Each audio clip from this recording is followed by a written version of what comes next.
National Report Court is back in session for today's case. We take you to Philadelphia, Pennsylvania. A live look here courtesy of EarthCam. We bring you here because one Philadelphia wedding band called Jelly Roll is suing country music star Jelly Roll, claiming his stage name violates the group's trademark rights.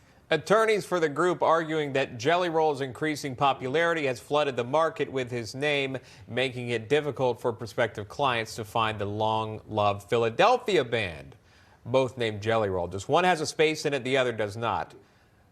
So we're taking up today's case in National Report Court today. Doug Burns is here. He's a former federal prosecutor. Michael Gottlieb, a criminal defense attorney. Thank you both, gentlemen, for being here. So for the purposes of today's segment alone, Doug, please represent the original Jelly Roll, the Philadelphia band.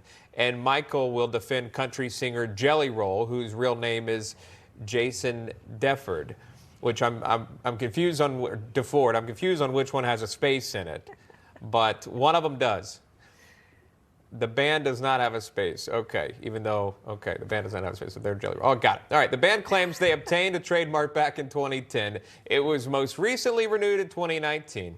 We'll dive into the lawsuit, reading, quote, defendant ignoring the demand to cease and desist from his use of plaintiff's registered trademark continues to use the mark Jelly Roll, thus continuing defendant's infringement on plaintiff's service mark, creating confusion in the marketplace to the source, and confusion with myself as well. Doug, walk us through this case. Is there trademark infringement? Again, they're both Jelly Roll, but one has a space between it.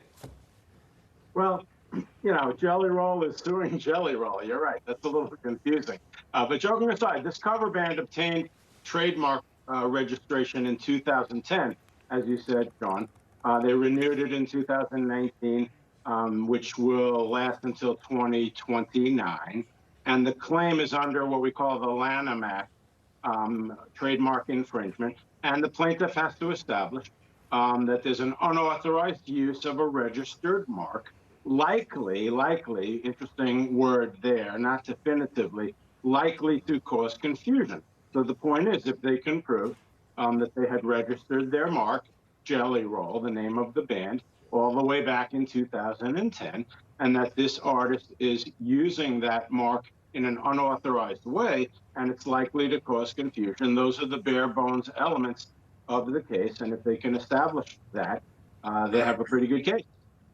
As someone who's been through the wedding band booking process, you do kind of look at the names. And if you're expecting a singer to show up when you wanted a band, you might think twice before booking the band.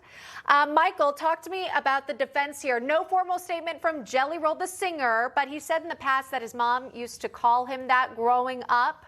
Can you talk to us about what he's facing when it comes to his legal defense for keeping the name? Yeah, well, I think that, you know, he's obviously associated with that name. The names are different in that his is two names.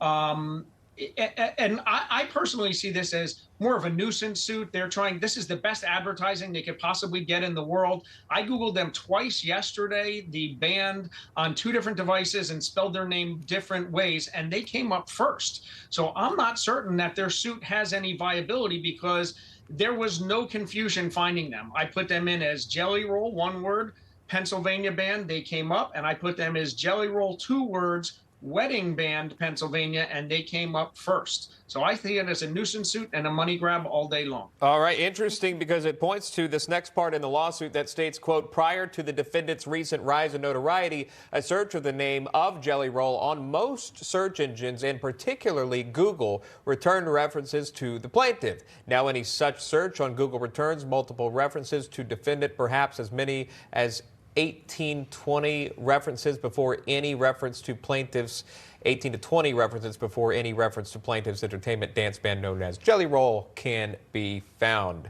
Doug, your comment there.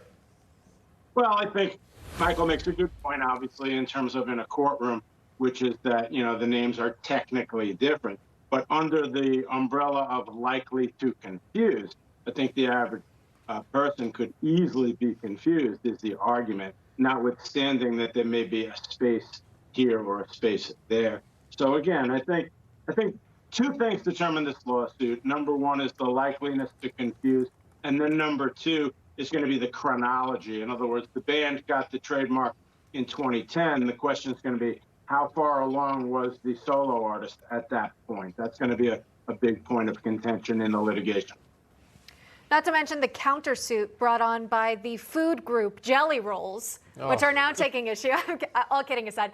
Michael, final thoughts to you. Jelly Roll, the singer, is going to go on tour, October show in Philadelphia. Is this going to cause any more confusion when we've got all these Jelly Rolls in the same spot?